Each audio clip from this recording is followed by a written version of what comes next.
నమస్తే, welcome to Suman TV. నేను మీ విష్ణు. ప్రస్తుతంతో పాటు అడ్వైజర్ టు వెల్త్ యెల్లారెడ్డి గారు ఉన్నారు. వారితో మాట్లాడదాం. నమస్తే యెల్లారెడ్డి గారు. నమస్కారం అండి. యెల్లారెడ్డి గారు, ఆల్మోస్ట్ మీతో సెషన్ చేసి 1 month అవుతుంది కదా. సో ఈ టైం గ్యాప్లో చాలామంది సుమన్ టీవీ ప్రేక్షకులు, తర్వాత మీ అభిమానులు ఫ్రీక్వెంట్గా మెయిల్స్ ఇస్తున్నారు. నెక్స్ట్ యెల్లారెడ్డి గారితో సెషన్ ఎప్పుడు ఉంటుంది ఏంటంటే కూడా. సో అందుకే ఎంత ఉన్నా పలంగా ఇవాళ మిమ్మల్ని థ్యాంక్ యూ వెరీ మచ్ అండి అందరికీ కూడా స్టూడియోకి ఇన్వైట్ చేశాను. అయితే ఒక టాపిక్ గురించి అడగదాం అనుకుంటున్నా. ఇవాళ మీరు వస్తున్నారని తెలిసి ఒక టాపిక్ గురించి ప్రిపేర్ అయ్యాను. ఈ సంపద సృష్టి అంటుంటారు కదా, అసలు నిజంగా ఎంత సంపాదించి పోగు చేసి పెట్టుకుంటే సంపదను సృష్టించినట్లు? సో మీ స్వీయ అనుభవం ద్వారా మరి దీనికి మీరేం చెప్తారు? ఓకే అండి. మేము జనరల్లీ చాలామంది మమ్మల్ని కలవడానికి వస్తారు. రోజు ఎంత లేదన్నా ఒక 3-4 అన్నా కూడా జస్ట్ అపాయింట్మెంట్ తీసుకొని వస్తుంటారు. So we got very good experiences మాకు వస్తూ ఉంటాయండి కస్టమర్ల దగ్గర నుంచి. వాళ్ళ ఎక్స్పీరియన్స్ చెబుతూ ఉంటారు. ఒక్కొక్కసారి చాలా బాధ అనిపిస్తుంది. ఎందుకంటే most of the people, almost 95% of the people ఎలా ఉంటారు అంటే ఇన్ఫ్లేషన్ బీట్ చేసే ప్రొడక్ట్స్ గురించి అసలు అవగాహనే ఉండదు. ఇన్ఫ్లేషన్ బీట్ చేసే ప్రొడక్ట్స్ అంటే investment options or instruments, bank FD, post office, ఇవన్నీ కూడా ఓకే, రాంగ్ ప్రోడక్ట్ ఏమి కాదండి. ప్రతిదానికి ఒక్కొక్క వాల్యూ ఉంది, ఒక్కొక్కరికి వాళ్ళ రిక్వైర్మెంట్ బట్టి ఉంటుంది. బట్ రాంగ్ ఇన్వెస్ట్మెంట్స్ అనేవి చేస్తూ ఉంటారు. లాంగ్ టర్మ్కి షార్ట్ టర్మ్కి ఆ డిఫరెన్సెస్ ఏమీ చేయకుండా జస్ట్ ఏదో క్యాజువల్లీ చేసేస్తారు. మార్కెట్ గురించి అవగాహన లేకుండా, మార్కెట్ గురించి అసలు ఇన్వెస్ట్మెంట్ రెవెన్యూస్ గురించి అవగాహన లేకుండా, రిటర్న్స్ ఏ స్థాయిలో ఉంటాయి. యాక్చువల్లీ ఇక్కడ చూసుకుంటే అండి FDs are very good if it is short term. Mutual fund equity is very bad if it is short term. So ఏటికి ఏ ఇన్స్ట్రుమెంట్ దేనికి వాడాలి అనేది అసలు అవగాహన లేదు. ఫస్ట్ ఆఫ్ ఆల్ ఇన్ఫ్లేషన్ అంటే జనరల్లో ఒక అవగాహన అంటూ చాలా మందికి లేదండి. అక్కడి నుంచి ద్రవ్యోల్బలము, ఇన్ఫ్లేషన్, ధరల పెరుగుదల, ఇలాంటివన్నీ ఏదో క్యాజువల్లీ రోజు చూసేదే, కానీ దాన్ని ఏంటంటే టెక్నికల్గా తెలియదు. అలాంటి వాళ్ళు ఎక్కువ మంది ఉంటారు. నాట్ ఓన్లీ అన్ఎడ్యుకేటెడ్ కానీ చాలామంది మంచి శాలరీస్ ఉన్న వాళ్ళకు కూడా అది లేకుండానే ఉంటారు. సో ఇక్కడ మేము వచ్చేపాటికి ఏంటంటే being a financial advisors, first వాళ్ళ పోర్ట్ఫోలియో మొత్తం చూసి వాళ్ళు ఎక్కడెక్కడ చేస్తున్నారు, ఎక్కడెక్కడ చేయాలి, అసలు ఎంత చేయాలి, ఎందుకు చేయాలి, అక్కడి నుంచి మేము ఒక్కొక్కటి వరుసగా తీసుకుంటూ వస్తాం. ఫస్ట్ చాలామందికి ఏంటంటే మీ గోల్స్ ఏంటి అని అడుగుతాము. ఫస్ట్ క్వశ్చన్ ఏదో 2-3 చెబుతారు. Children's education, children marriage, home తీసుకోవాలండి, అంతే. రిటైర్మెంట్ అన్నవాడు జనరల్లీ మేము వినమండి. ఆలోచన ఇప్పుడు కదా, 55 వచ్చాక 60 వచ్చాక ఇప్పుడు ఏం పని. చాలా అందరికి నేను ప్రతి ఒక్కరికి కూడా వాళ్ళ గోల్స్ రాసేటప్పుడు ఆ ఫస్ట్ కాలం వదిలిపెట్టి వాళ్ళు చెబుతారేమో అని వాళ్ళు చెప్పిన పాయింట్ల్లో రాసుకుంటూ వస్తాను. ఫస్ట్ పాయింట్ వదిలేసి మిగతా అన్ని పాయింట్స్ చెబుతూ వస్తారు. సో ఫస్ట్ వాళ్ళ నీడ్స్ ఏంటి, గోల్స్ ఏంటి, దేనికి ఏ నీడ్కి ఎంత పెట్టాలి ఏంటి అక్కడ చేసుకుంటూ వస్తాం. అన్నిటికన్నా ఒక జనరల్లీ ఇన్వెస్ట్మెంట్ దగ్గరికి వచ్చేపాటికి మీరు అన్నట్టుగా వెల్త్ క్రియేషన్ అనే టైంకి వచ్చేపాటికి ఆ అవగాహన లేకుండా కొంతమంది ఏంటి అంటే ఈరోజు 1 లక్ష పెట్టామండి, 5 ఏళ్ళు అయింది, డబుల్ అయింది సార్, తీసేసాము. అంటే వెల్త్ క్రియేషన్ అన్నదానికి ఒక్కొక్క వ్యక్తికి ఒక్కొక్క రకమైన అవగాహన ఉంది. ఇంకొక అంటే జనరల్లీ మా కస్టమర్స్ తోటి ఎక్స్పీరియన్స్ ఎలా ఉంటుందంటే, ఇంకొక వ్యక్తి ఏంటంటే 60-65 ఇయర్స్, రీసెంట్లీ రిటైర్ అయిన తర్వాత వేరే దగ్గర జాబ్ చేశారు, ఓన్ హౌస్ ఉంది.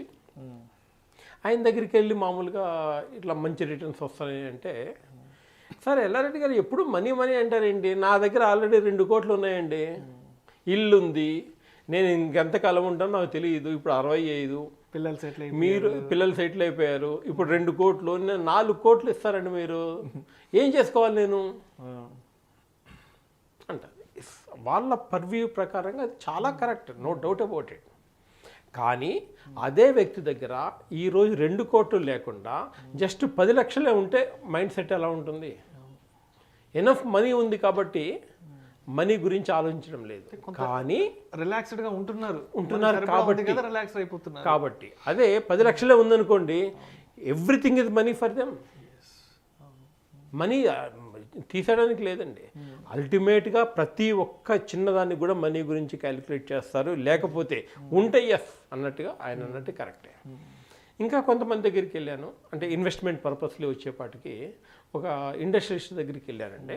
ఆయన ఏమన్నా అంటే, ఎల్లారెడ్డి గారు 5,000 10,000 నేను పెట్టగలను, బట్ మీరు లాంగ్ టర్మ్ చదువుతున్నా అండి, ఆల్రెడీ నేను 30-32 సంవత్సరాలు 28 years నేను పెట్టాలి నా రిటైర్మెంట్ కోసం. అట్లా కాకుండా నేను పిల్లలకి కూడా వాళ్ళ డిఫరెంట్ స్టేజెస్ గురించి నేను ఆలోచిస్తున్నాను. మేబీ చిల్డ్రన్స్ ఎడ్యుకేషన్, వాళ్ళ మ్యారేజ్, 35th yearలో వాళ్ళ సెటిల్మెంటు, ఆ తర్వాత వాళ్ళ రిటైర్మెంట్ గురించి నేను ఎక్కువగా ఆలోచిస్తున్నాను. నా దగ్గర లక్కీగా ఇన్కమ్ ఎర్న్ చేసే మెషిన్ నేను ఇప్పుడు, నా దగ్గర ఎనఫ్ మనీ ఉంది. షార్ట్ టర్మ్ కాకుండా లాంగ్ టర్మ్ కాకుండా షార్ట్ టర్మ్ చెప్పేసి నేను పే చేసేస్తాను అన్నారు.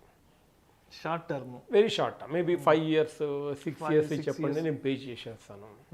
Actually it's a very good subject for me also.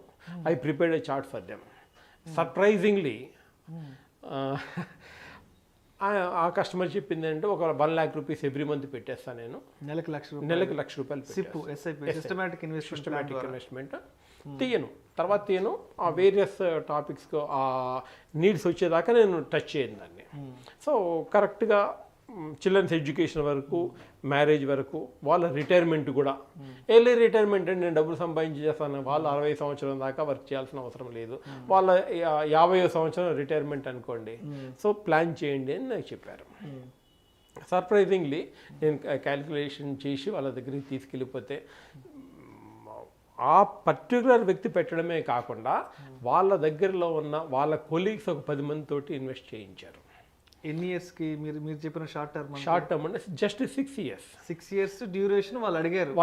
అంత 10 years వరకు మేము ఇన్వెస్ట్మెంట్ పెడతామని మీకు వాళ్ళు చెప్పడం. అంటే ఎవ్రీ మంత్ 1 lakh rupees చొప్పున, ఒక సంవత్సరానికి 12 లక్షలు అవుతుంది. Just 6 years only to pay. 6 సంవత్సరాలు మాత్రమే పే చేస్తారు. 72 లక్షలు అవుతుంది.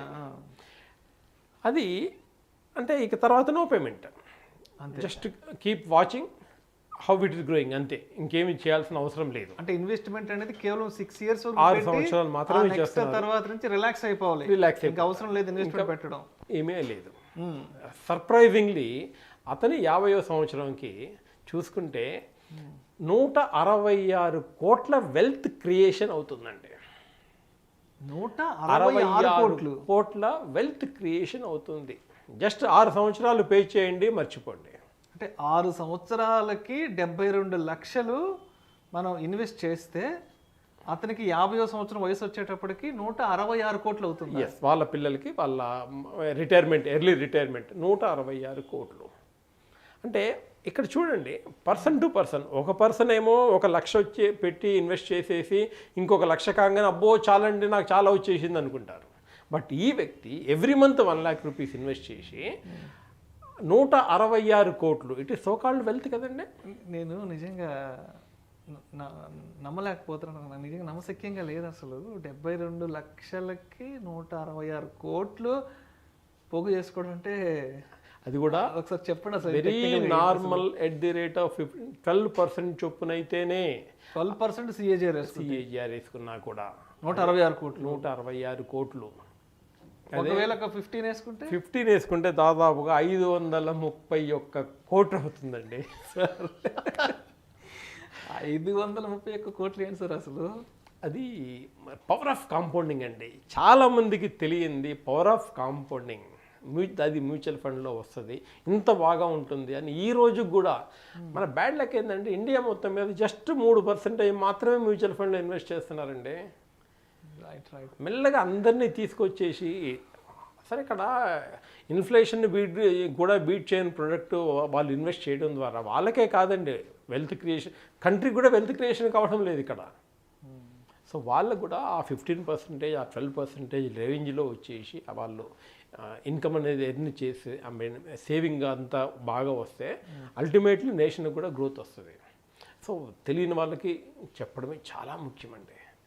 డిఫరెంట్ కేటగిరీస్, వాళ్ళ నీడ్స్ బట్టి మనం generally as a financial advisor we have to cater them.